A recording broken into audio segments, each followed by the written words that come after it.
Fairest of All, A Tale of the Wicked Queen by Serena Valentino. Copyright 2009, Disney Enterprises Incorporated, published by Disney Press. Chapter 14, Innocence Charmed. A day did not go by after Verona's departure when the queen did not submit to the compulsion to consult the magic mirror. Hearing her father tell her how beautiful she was helped lift her spirits, but she felt more alone than ever. Perhaps it was the loss of her husband and her loneliness that brought her to the mirror each day. But she felt there was something else that compelled her to seek her father's approval and love. Sometimes she felt she had to look in the mirror simply to reassure herself she was in the world, that she was human, and not simply a floating gray mist haunting the halls of the castle. She felt real and alive when she looked into the mirror. She felt empowered by her beauty. No, not just empowered, but invincible. The queen's life became a monotonous routine. Each day after she consulted the magic mirror, she would retreat to her dungeon. It wasn't until long after the sisters' departure that the queen had remembered the gift the sisters had spoken of during their last visit. She'd been so consumed by the mirror that she'd thought of little else. But months later, a note arrived from the three, reading only, "How are you faring with our gifts?" The note had reminded the queen that the sisters had left something for her in the dungeon. Perhaps it was something that might take her mind off of the mirror. Or maybe it was something that possessed a similar power and might only accentuate her magical abilities. In the dungeon, the queen discovered a worn old trunk. She opened it and bats flew out at her, and she quickly lifted her cape to guard herself from the sickening beast. Then she discovered the gifts. Books of spells and incantations, vials of strange things, mummy dust, toad eyes, sleep crust, beakers and mortars and pestles, and a cauldron.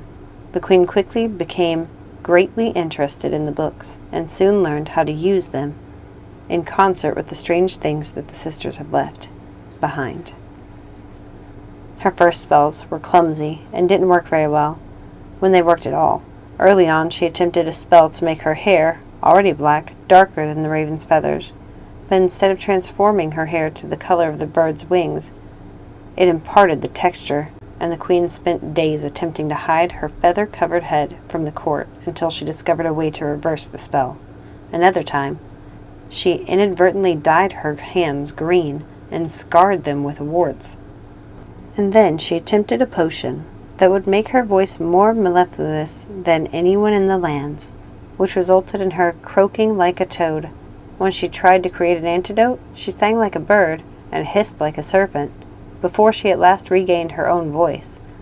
What the citizens of the kingdom assumed to be just another of the queen's lapses into reclusive sorrow turned out to be week, then month, then year-long retreats into her chamber, antechamber, dungeon, and the morning room to practice the mystical arts. Apart from her chambers and the dungeon, she spent a great deal of time up in the parapets, surveying the kingdom, perhaps searching for anything that might be a challenge to her beauty. It should have bewildered the queen that she had become so closed off, so cold. But she reasoned it was understandable. She never wanted to experience the pain she suffered when she lost her husband. Never again. And she wasn't without everything. In her beauty, she had something that would make people love and admire, perhaps even fear her, and she intended to keep it by any and all means at her disposal.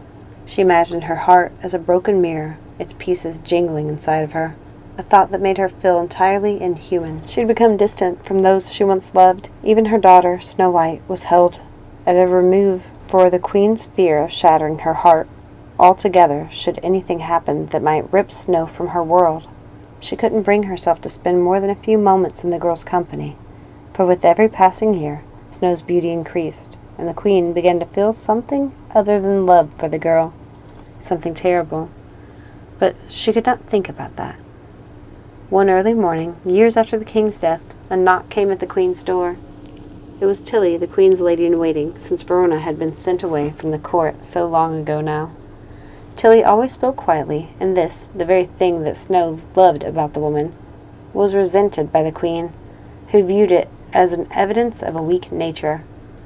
My queen, where would you like to break your fast? Tilly asked. The queen looked frustrated, and Tilly winced with anticipation. In the great hall, of course, stupid girl. I've been taking my meals in there since you have been here. Tilly looked distraught. What is it, Tilly? Come out with it, the queen barked at her. It's just that Snow White mentioned wanting to have breakfast in the morning room. She thought it would be a nice change. The queen smirked, and she asked the poor girl, Is Snow White queen of these lands? Tilly looked nervous. No, my queen, you are, of course, the queen went on. Then please have my meal brought to the great hall and tell Snow White she is expected to break her fast with me. Yes, my queen. I'll have one of the women bring in your bath water now. That will be all, Tilly. Thank you. The queen wondered how she could be surrounded by such feather-headed women. Surely she wasn't so insolent when she was young. Breakfast in the morning room, indeed. The queen emerged from bed, opened her curtains, and looked out on the courtyard. Snow was sitting at the well, the queen's well, feeding the bluebirds. She'd become a beautiful young woman. Snow didn't seem to notice, but a handsome young man was riding by on the grounds and stopped his horse so he might look upon her. He seemed spellbound by her loveliness. Indeed, he looked as though he were falling in love right there and then. The queen shut the curtains with a firm pull and went to her mirror. Magic mirror on the wall. Who is the fairest one of all? You, my queen, are the fairest. The queen smiled, but something within her felt cold and icy. Something disturbed her about this man approaching Snow White.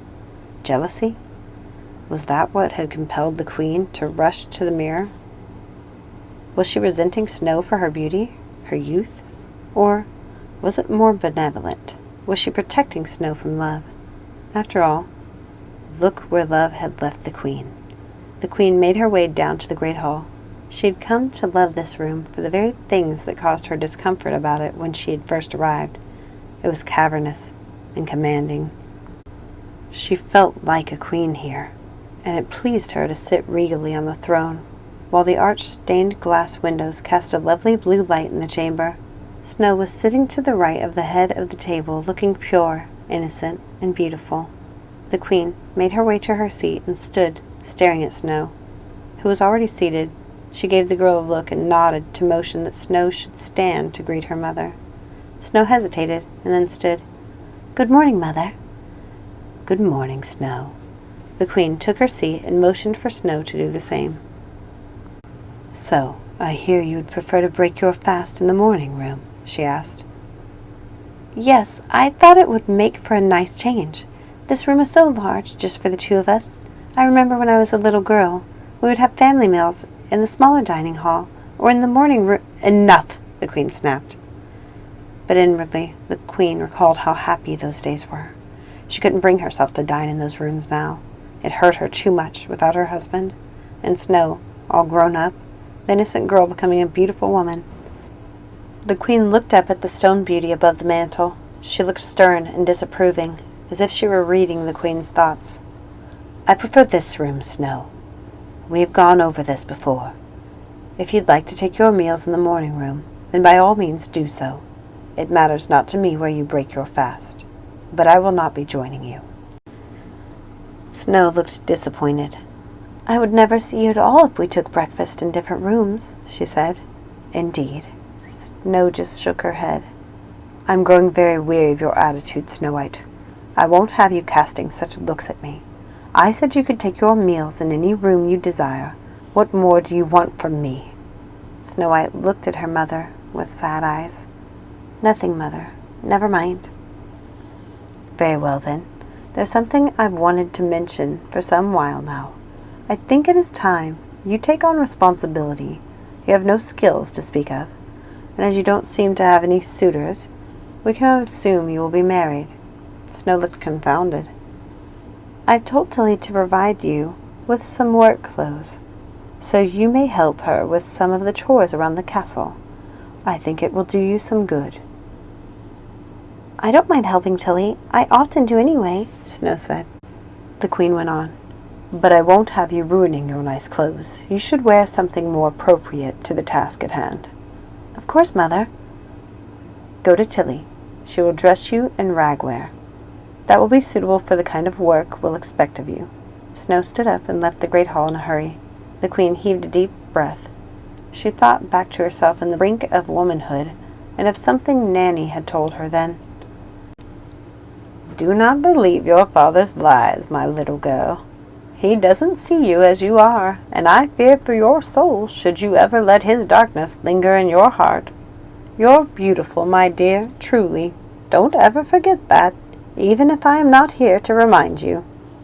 She'd always been beautiful, and now her father, whose spirit was captured within the mirror, was bound to tell her the truth. The Queen felt an immense power in that. She got up from the table, went through the arched doorway, then proceeded down the hall and stopped at the tapestry with the image of a large apple blossom tree filled with blackbirds. She remembered the story she'd told Snow so many years ago about the woman who could turn into a dragon. She now felt much like that woman, isolated and alone, so different from anyone she knew. She moved the tapestry to the side and revealed a passageway leading to the dungeon. As the Queen made her way down the stairs, she dragged her hand across the stone wall. They felt cold and hard as she touched them, and she liked that. She opened the windows to give the room some air, and saw a large black crow sitting on the ledge.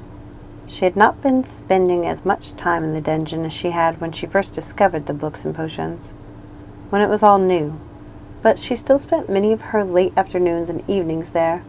Over time she'd become more familiar with the sisters' books and the spells inside. Many of them kept her looking young and fair, but she'd recently been experimenting with some other kinds of spells. She had beauty and power, but she wanted more.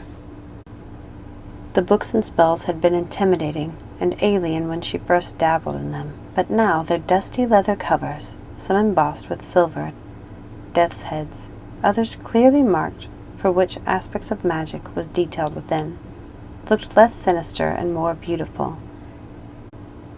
She recalled how clumsy her first spells were. Now the books were as familiar as old friends. Striking blackbirds that searched the skies, bringing her news from the outside world, the Queen said, recalling the story she told Snow that rainy evening so long ago. The crow hopped in the window as if summoned and looked at her with its yellow eyes. She decided to let him stay and keep her company while she read the sisters' books. Then a voice called out to her from above. "Excuse me, my Queen, are you down here? It's quite urgent." The Queen was angry at herself for ever telling Tilly where she was spending her afternoons. True, the chamber she was in was remote, but that did not mean that a noisy visitor wouldn't stumble upon her laboratory. She would immediately have one of the workmen install a sturdier door with a stronger bolt to seal off the dungeon chamber. "Yes, Tilly, I will be right up." The Queen patted the crow on its head, and then ascended the stairs to see what the fuss was all about. Tilly looked unusually distressed. "What is it, then?" the Queen asked. Tilly just stood, shaking, unable to speak. "Come out with it, girl." The servant finally found her voice. "It's Snow White. She's helping me fetch water from the well, and somehow she toppled over the edge." The Queen rushed out of the room and into the courtyard, where she found Snow laying on the ground, soaked and unconscious. A distressed young man, the same one the Queen had seen riding on the grounds, was bending over her body. Now that she saw him up close, she recognized him as a young prince from a neighboring land. The Queen turned her attention to her daughter's limp form, and her heart stopped. Her mother, her husband, and now her daughter, dead. The Queen was paralyzed with fear and grief. Then Snow began to cough, water spilling from her ruby-red lips, and she blinked to open her eyes. "Thank the gods," the Queen said, clutching her hands to her chest and embracing the girl. The prince looked utterly relieved. He placed his hand on her cheek tenderly and said, "Thank goodness you're alive." Snow looked up at him with her father's eyes, good eyes, and said, "Thank you." She was clearly smitten with the young man. The Queen stepped in and said, "Thank you, young sir, but I will take over from here." "Of course, my lady. May I call again tomorrow afternoon to check on the fair maiden?" The Queen could tell he was falling in love with her. "Perhaps, if she is up to it. Tilly will take you around to the back end of the courtyard, if you would like to refresh yourself before you depart. Thank you for your assistance." Then the Queen grabbed Snow by the arm and whisked her away into the castle. Thank you so much for listening. Remember, like and subscribe, and don't forget to ring that notification bell to keep up to date on all the new magic. Have a magical day.